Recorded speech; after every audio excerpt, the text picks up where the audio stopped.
আসসালামু আলাইকুম রহমতুল্লাহি ওবরকাতুহু। সম্মানিত দর্শক, আজকের যে ভিডিওটি, এটি যারা ইতিহাস পছন্দ করেন তাদের জন্য।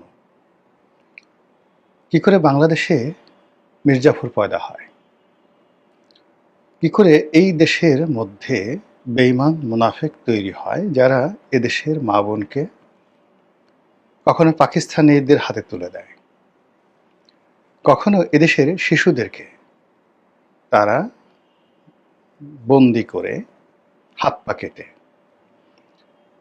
সেই পৃথিবীর যে দাস ব্যবসায়ীগুলো রয়েছে, সেটা ওলন্দাজ, পর্তুগিজ, ইংরেজ, এরকম কি এই যে যাদেরকে বলা হয় যে সেই ভাস্কর পণ্ডিত, বিখ্যাত ডাকাত বর্গী, সেই বর্গী তাদেরকে সে বিক্রি করে দিত। আমাদের দেশের দেয়ার আর ম্যানি ম্যানি এজেন্ট। এখন আমাদের দেশের বহু মানুষ আছে যারা আদম পাচারের সাথে জড়িত। এদেশের অনেক শিশুদেরকে তারা পাচার করে। কেউ হলো এই শিশুদেরকে নিয়ে যৌনদাস বানায়, যৌনদাসী বানায়। কেউ আবার এই শিশুদের কিডনি, চোখ, অঙ্গ প্রত্যঙ্গ, রগ, বিভিন্ন জিনিস সেগুলো কুচি কুচি করে কেটে বিদেশের বিভিন্ন যারা এই মেডিকেল ইকুইপমেন্ট ব্যবসা বাণিজ্য করে কালোবাজারে, তাদের কাছে বিক্রি করে।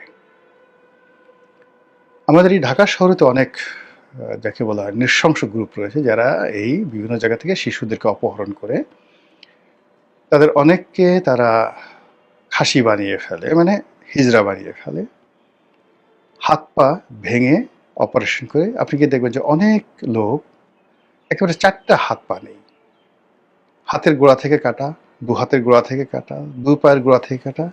জাস্ট এই ভিক্ষা করছে দেখলেই আপনার মনে হবে একে কিছু উপকার করি, কিন্তু কিভাবে এটা হলো সে আপনি জিজ্ঞাসা করলে সে বলতে পারবে না।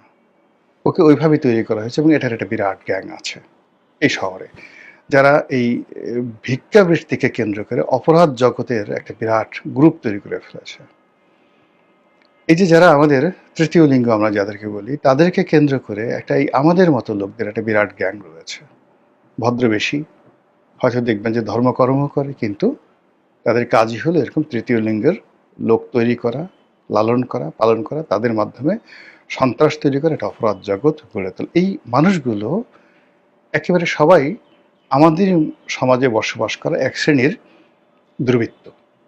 আর এই দুর্বৃত্তদের মধ্যে যাদের রাজনৈতিক ক্ষমতার বেশি, যাদের রাজনৈতিক কোয়ালিটি রয়েছে, রাজনীতির যাকে বলা হয় নেতৃত্ব দেওয়ার কোয়ালিটি রয়েছে, বাট ইন এ ব্যাড